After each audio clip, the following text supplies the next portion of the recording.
Mesdames et messieurs, bonjour et ravi de vous retrouver dans cette nouvelle édition, dans votre émission presque hebdomadaire, indice votre fenêtre sur le monde de l'économie égyptienne, sur les grands indices qui sont affichés par l'économie égyptienne durant les derniers jours. Justement, chers téléspectateurs, aujourd'hui nous allons vous proposer quelques questions très importantes. À quel point, par exemple, selon des experts, des journalistes égyptiens spécialisés dans le domaine de l'économie égyptienne, estime que l'économie égyptienne a pu surmonter les chocs, a pu quand même absorber le choc extérieur-intérieur, et en même temps, pourquoi il y a une sorte de chute dans le domaine de l'inflation en Égypte, et ça presque pour la cinquième mois consécutif. Mais aussi à quel point nous trouvons que l'économie égyptienne est devenue de plus en plus dans une sorte d'attractivité au niveau international, notamment après ce qu'on appelle la publication des obligations concernant l'économie verte. Donc, dans quelques instants, nous allons vous afficher quelques indices très importants. Premièrement, l'inflation en Égypte poursuit sa diminution pour le cinquième mois consécutif.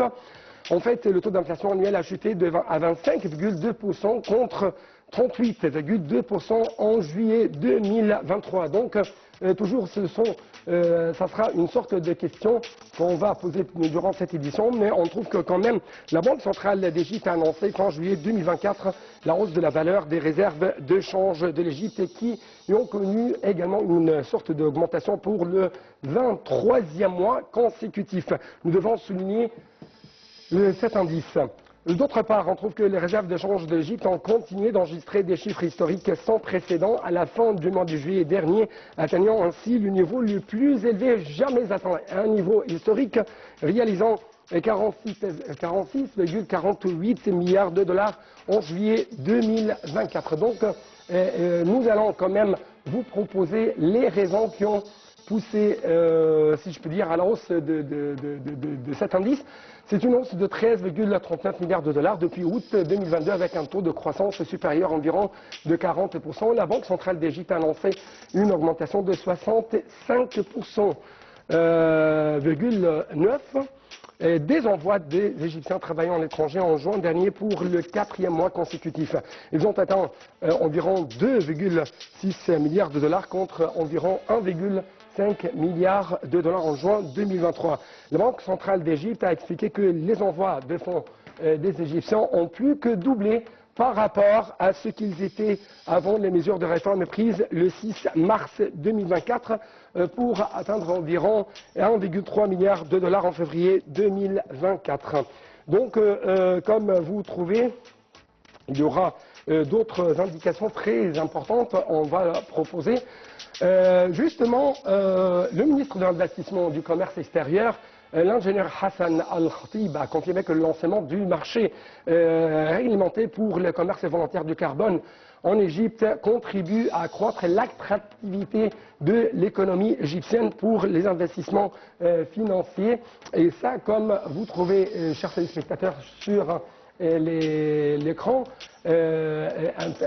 financiers directs et étrangers dans les secteurs productifs et dans les industries pro-environnementales respectueuses quand même aux objectifs de réduction des émissions de carbone. Al-Khatib a également souligné l'importance du dossier de l'économie verte pour attirer les investissements, pour faciliter les exportations vers les partenaires commerciaux de l'Égypte. Donc, c'est ça qui vous donne plus d'explications sur ce qui concerne l'attractivité de l'économie égyptienne, de l'économie verte de l'Égypte. Il a noté qu'il existe une forte demande sur le marché des investissements, des produits et des titres financiers pro-environnementaux en Égypte. Et donc, c'est ça en ce qui concerne ce côté de monsieur le ministre de l'Investissement. Mais comme vous avez suivi dans ces déclarations, après la hausse des prix du dollar par rapport à la livre égyptienne jusqu'à 49 livres égyptiennes, le ministre des Finances, M. Ahmad Kojok, a évoqué la situation économique de l'Égypte. M. le ministre a confirmé que l'Égypte était affectée par la sortie de certains capitaux, mais aussi par, si je peux dire, par la sortie de la haute money du marché égyptien. La sortie de certains capitaux fébriles ou haute money, mais qu'elle contrôle cela par un certain nombre de mesures, notamment la diversification des instruments et l'étude de la création de soukouk sur le marché. Donc, c'est ça, ce qu'on a venait de vous montrer, ce ne sont que la traduction de cette nouvelle politique monétaire adoptée par l'Égypte afin de rendre de plus en plus l'économie égyptienne plus attrayante, plus attractive aux yeux des investisseurs étrangers. Également, on trouve que c'est ça, les soukouks qui sont proposés sur le marché égyptien, mais comme vous allez trouver, monsieur le ministre a déclaré que l'Égypte était un pays émergent, ouvert sur le monde et qu'il y a des investisseurs étrangers qui veulent entrer sur le marché égyptien. Il y a une tendance du gouvernement à travailler à faciliter les investissements et le flux des capitaux et à l'amélioration des services présentés aux exportateurs qui sera annoncé dans la période à venir. D'autre part, on trouve que, comme je viens de vous souligner dans le début de cette édition, l'État développe l'emploi au rythme de la technologie moderne et l'économie égyptienne, à travers ces mesures, bien sûr, l'économie égyptienne a pu arriver à avoir une sorte de résilience de plus en plus affichante et très montrée sur le plan international à partir de ces mesures qui sont prises par le gouvernement égyptien durant la dernière période. Donc, si je peux dire, des chercheurs en économie à l'Université de César ont déclaré que les entreprises internationales considèrent le marché égyptien comme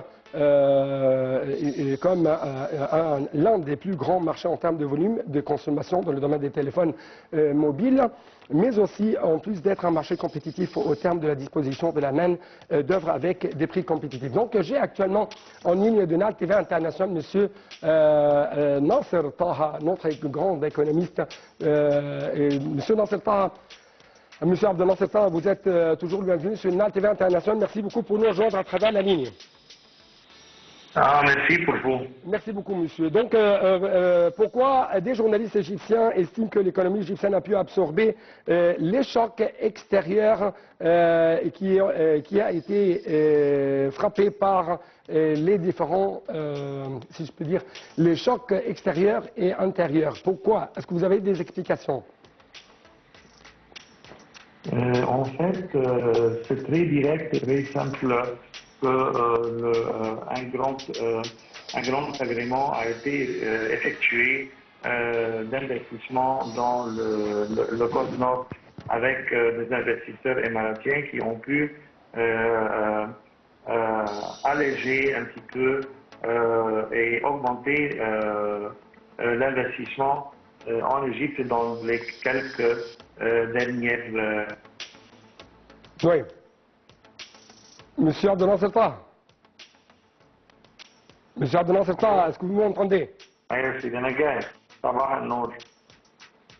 Abdel Nasser Taha, vous êtes toujours en ligne? Monsieur Abdel Nasser? Monsieur Abdel Nasser Taha, il y a une autre question concernant l'inflation en Égypte et qui a poursuivi sa diminution pour le 5e mois consécutif. Pourquoi? Monsieur Abdel Nasser Taha.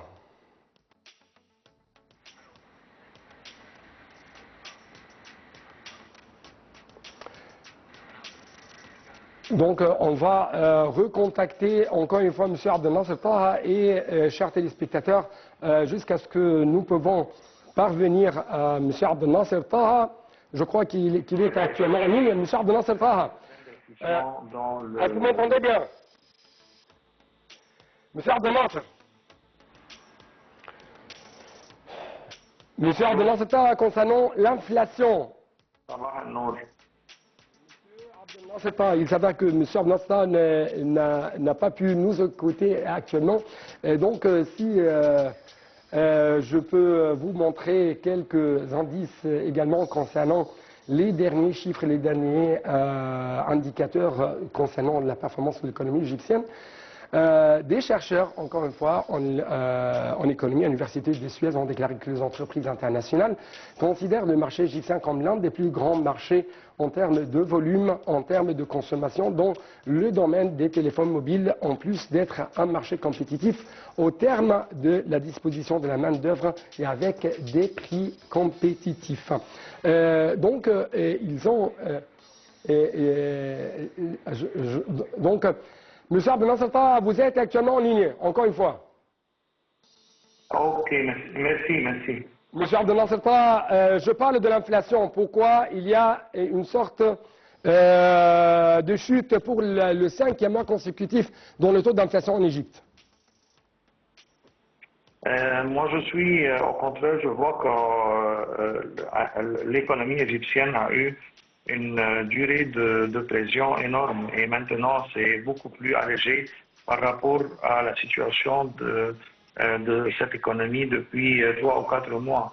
L'agrément qui a été effectué pour l'investissement aux côtes nord et la demande d'effectuer notre obligation financière, cet agrément a pu vraiment effectuer un résultat beaucoup plus positif qu'on attendait. Mais d'autre part, il y a dans votre rapport aujourd'hui une recherche essentielle, quelles sont les solutions économiques, et surtout dans le secteur dont on a un avantage très spécifique. Vous avez exprimé que un point qui est vraiment très essentiel, c'est que l'Égypte, je vois aujourd'hui qu'elle a, à partir de l'année 2022, où on a effectué l'événement mondial de l'économie verte, le COP 27, a créé une chance très exceptionnelle. Et que jusqu'à aujourd'hui, on n'a pas pu récolter les résultats convenables par rapport aux résultats effectués dans cet événement. Le secteur de technologie, le secteur de l'économie verte, peut facilement placer l'Égypte comme capitale de l'économie verte en Afrique. Oui. Cette situation dans le secteur de l'économie verte est facilement peut placer l'Égypte comme capitale de l'économie verte en Afrique. On a des cadres qui sont très qualifiés, des experts, et on est très proche du marché africain. Et cet événement mondial est notre chance pour rentrer dans ce type d'investissement très proche, très facile. Et on est très qualifié à commencer immédiatement après cet événement en Afrique. Oui. On a une initiative qui a été lancée depuis quelques jours du carbone, des certificats du carbone, du carbone footprint que l'Égypte a commencé et que le Banque centrale aussi encourage le financement dans cette direction. Oui. Et je crois qu'il y a des législations qui encouragent certifier les fonds qui travaillent dans le domaine des émissions de carbone. Oui, mais M. Abdel Fattah, nous proposons quelques images et quelques vidéos concernant le canal de Suez.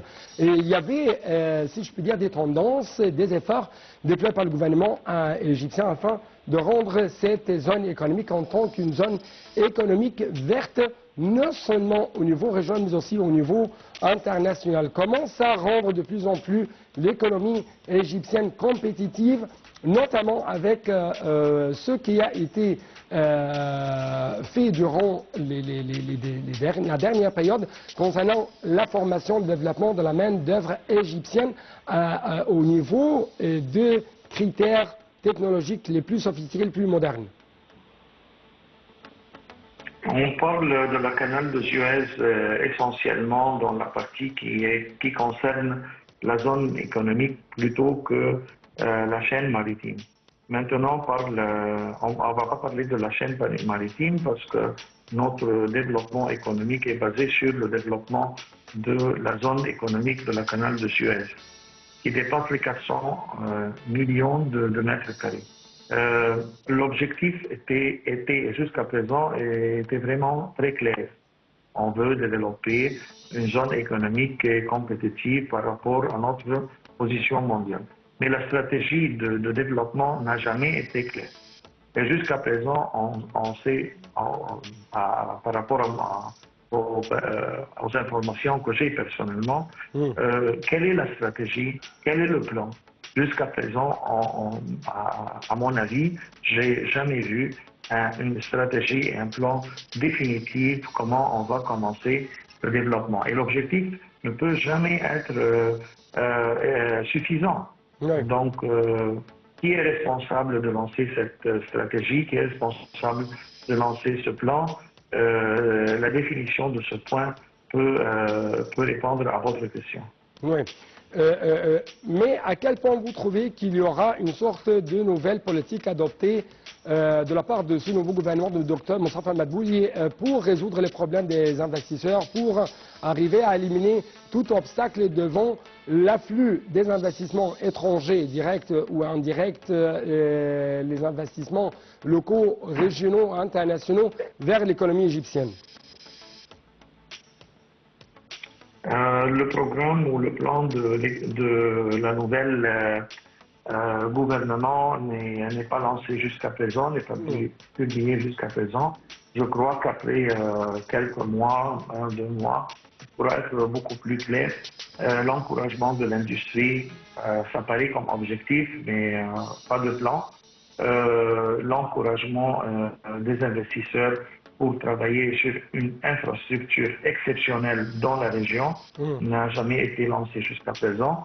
Donc on a beaucoup de points forts, mais j'aime bien entendre qu'il y a un plan fort. Oui. Concernant la hausse des réserves égyptiennes en devises étrangères, comment cet indice représente un point fort pour l'économie égyptienne aux yeux des investisseurs, mais aussi aux yeux des économistes?